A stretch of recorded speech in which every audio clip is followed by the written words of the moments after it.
Se vogliamo dare un senso ai nuraghi, dobbiamo partire da chi per primo ha messo la Sardegna dentro una cronologia precisa, Giovanni Francesco Fara.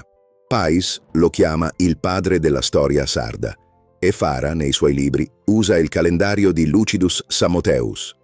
Dentro quel calendario, facendo i conti, i grandi nuraghi arrivano molto dopo il diluvio, circa 3000-3500 anni fa rispetto a noi. In quel quadro si muove Norace, l'eroe che fonda Nora.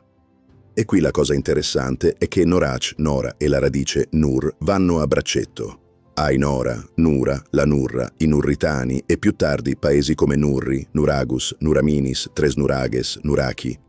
È come se il nome di Norace fosse la maschera umana di una stessa realtà, torri, territori e popolo, tutti segnati da quella radice Nur. Quando Fara descrive i pastori che vivono nei Noracibus, sta dicendo che i nuraghi erano ancora case vere, abitate.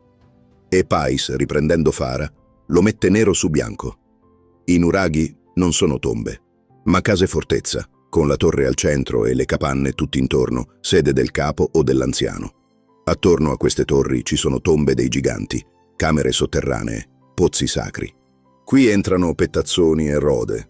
Parlano di acque che giudicano, di eroi dormienti presso cui si va a dormire per avere segni e guarigioni. Quindi lo scenario è questo.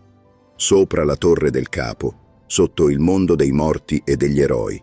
In mezzo l'acqua sacra che decide chi mente e chi dice la verità.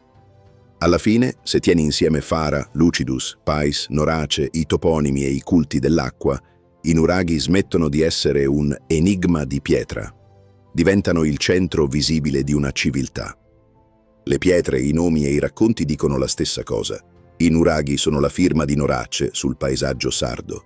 Per questo bisognerebbe arricchire il racconto della storia con autori come Fara, che hanno conservato nelle loro pagine le tracce e la memoria antica della Sardegna.